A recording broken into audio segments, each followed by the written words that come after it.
Let's go, let's go. I don't know if that even worked. I don't even know if the microphone's even working. It doesn't work sometimes. But welcome to Inside Dobe, the very first episode. What we're going to be doing on the show, I'm pretty much going to be breaking down the games ahead, giving some overreactions after the weeks have gone. Am I going to overshoot it? Probably. Are you going to agree? Probably not. Is it good content? Probably. Might not be, but either way, I'm here for it, and I'm going to be doing it twice a week, every week. Going to have a shit ton of guests on. Not really. I'm searching for some, so if you want to be on, please DM me, and I'll get you on probably next week. I'm just going to sift through the games so far. For this week, coming up, first round, Dogs and Melbourne. Dogs getting the points plus 9.5. Look, grand final rematch. I think it's actually a good idea to have the grand final rematch on. Takes a bit of shine away from the Blues, as the last few years we've been dog shit. Look, some keynotes. Hunter being dropped. Is the culture done at the Dogs? Are they not willing to work hard again? Look, you got Bailey Smith doing a shit ton of advertising. Yeah, he's pretty much a poster boy for Cotton On. I don't think they got their head switched on. Do you see Clayton Oliver doing that sort of stuff? No, look, obviously he doesn't have the head for it, but still, mate, you don't see the D's doing all that sort of stuff. Look, grand final rematch. Me personally, I think that the D's just walk all over the top of them again. Unveil the flag. It's back at the G. The second half in the grand final, they head and shoulders so much better than them. Obviously, they had the avalanche that came in within the third quarter and the fourth quarter. I think the D's do it again. I think they just run over the top of them. People think this is going to be game of the round, but they are wrong. On Thursday night, this is what we're all here for. The Tigers and the Blues. The Blues, they're giving us 14.5 points. It was out 24 a few weeks ago, and I got on that. You better believe it. The Blues are into 14.5 points. We haven't won a season opener since 2013. If we win, lids off. I'll legit wear this jacket for the rest of my life. I'm going to have my Carlton polo. That's all I'm going to wear. Actually, I need to get a new one. New sponsors, Puma. Shout out, Puma. The lid is going to be absolutely off its head. I'm going to go nuts. We got that, then the Dogs. Then we got the Hawks round 3. Looking to be 3-0. Blues are making the 8 this year. There's no doubt about it. George Hewitt, big inclusion. Chera was amazing over the preseason. McGovern, brackets. He's looking good down back. All right, maybe he's borrowed his brother's boots. I tell you what, he looks just like him. Cripper looks massive. He's obviously been under the barbell all preseason. He looks massive, big barbell guy. Obviously under squats, deadlifts, bench, that sort of stuff. He'd move astronomical numbers. Look, big in for the Tigers. I actually completely forgot they picked up Robbie Tarrant, which will actually be a massive void for them down back, especially if Grimes doesn't play. But Blues by 17. Look, I'm trying to be a bit conservative here, but Blues by 17. I think we run all over them. Done by halftime. Just saying.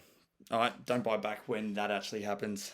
So it's gonna be a big party for the Blues. So expecting big things. We're gonna go 1-0. Friday night football. Pies and the Saints. I think the Pies are gonna be dog shit this year. Jev as well. You'll hear us on the 100K. We think that they're gonna be terrible. Things to look for.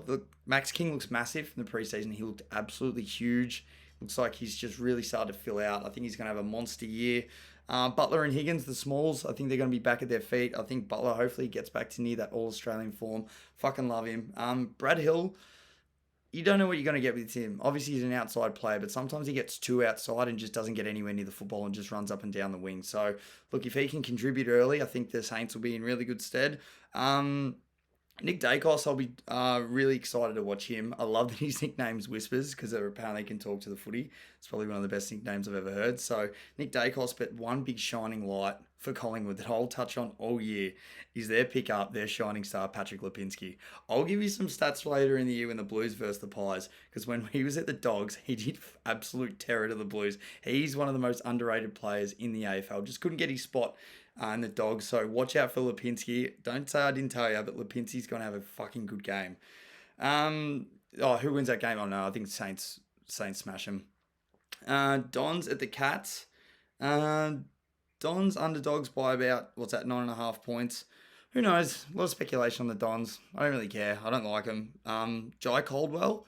Now, it all depends if it's raining or not. The first half against the Dogs in that final, he was unbelievable. And then the rain went out. It's like they subbed him off. He's an absolute cat. Yes, I'm calling it. weak as water. So until he can actually do something for 4 quarters, Jai Caldwell overrated. They could have Josh Dunkley there, but no, they wanted him. Look, the Cats are a bit older. I think they probably get it done.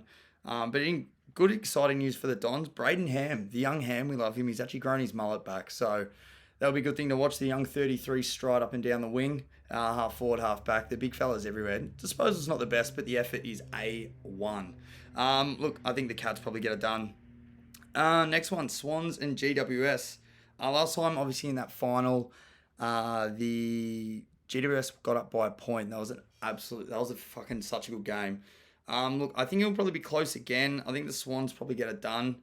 I hope Bud only kicks 1 or 2 this week because I think his next 2 games are in Melbourne. So Jev, massive Swan supporter. I really hope he gets to see Bud kick his thousands and Jev running on the field carrying on like an absolute second-hand lawnmower, which he will. He'll probably try and crown the bastard. I think it'll be a good game. Yeah, like I said, Swans probably just get it done. But one to look for this year, my dark horse for the Brownlow, Timmy Taranto. This is the year. Obviously, you got Toby Green out the first 5 to 6 games. Timmy showed when he went forward last year, he was kicking goals and playing some really good footy. He's a bull inside. Obviously, that finals campaign when they lost the grand final, he was unbelievable. He got 15 votes last year in the Brownlow, so they're obviously taking notice of him. I think he takes the next step this year. I think he'll be All-Australian this year, and he'll finish as one of the top 10 players this year. But I hope he wins the Brownlow. So he's my dark horse for the Brownlow vote. But all in all, I think it's going to be a pretty good game. Hope Bud doesn't kick it. His thousands in this game, though. Next one, Port and Brisbane. Port plus 12.5 underdogs. Look, who knows? Obviously, how bad was that loss last year? Has it scarred them? Because that was an absolute crumble. They had that grand final like given to them on a platter, and then they absolutely had one of the worst chokes of all time. Brisbane's midfield, they're always really good. They obviously just can't convert down forward, but very excited to see like Zorko, O'Neill, line stuff in the middle, verse go head to head with the 2 Bulls. Boak and Wines obviously just won the Brownlow. Boak is all class, and those 2 boys just win it at the sort. They are honestly two of the best to go watch, just inside, get it, win it at the source, next contest, up and down the field. Bokey with the strings out, doesn't tie his shorts up, if anyone didn't know. So strings out for Bokey. We love him. He's an old head, but fuck, he's a gun. So, fuck, I don't know, Brisbane probably get it done at home, but Port, who knows? The first few games, will be interesting to see what they dish up after that weak-ass performance in the prelim. North and Hawks, who gives a fuck? Hawks are so bad. They'll probably finish on bottom. I'll only be tuning into this game to watch Jason Horne-Francis. I hope he kicks it back. He looks massive. He looks like Fife, Dangerfield type size. If anyone watched that doco, Show Me the Money, seems like a really good guy. He just seems like a fucking gun as well. So I've got him winning the NAB Rising Star over Whispers. I just think he's too good. I'll be interested to see how he plays in the AFL, but that's the only reason why I'll be watching that game. Hawks stink, North by 10. Freo Adelaide. Adelaide at home, plus 5.5 point though, underdogs. This game doesn't interest me at all. Fife going back to the midfield, apparently won't be playing as much time down forward. Frederick's interesting. I enjoyed watching him for Freo.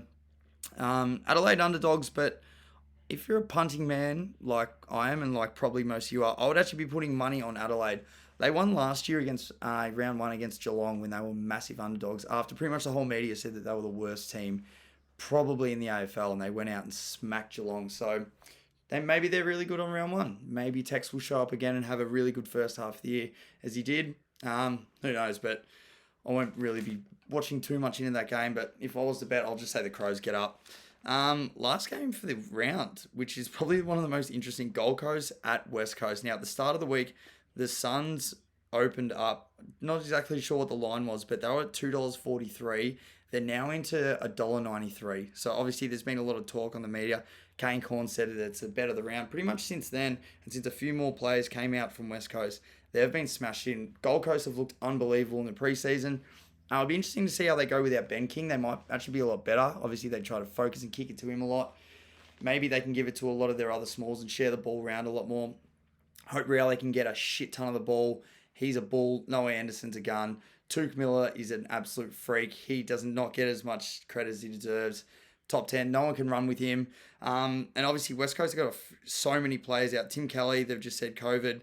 Liam Ryan, health and safety. Oscar Allen, Liam Duggan, Luke Shuey, Jamie Cripps, and Sam Petrovski's seen out with blurred vision. Hasn't been able to hit a target since he went over to West Coast. So, obviously, hopefully, he can get those eyes fixed and he can get back out on the park soon. But that's pretty much what to look forward to for this week. I haven't really given you too many tips because obviously we'll be doing that on the 100K. There's a little bit of an insight to Inside Dobe. Pretty much once the games are done, then we're going to be able to really dissect, have a bit of an overreaction, tell you where everyone's going. But the game of the week, this is what it's all about, is the Blue Baggers and the Tigers. Blues by 17. Tip of the week. I can't believe they've given us plus 14.5 points. That is free money. If you are going to bet, put everything you can on the Blues. We're not losing this one. Looking forward to a big round one of footy. Let's get after it. I'll see you guys next week for Overreaction Monday. Let's go!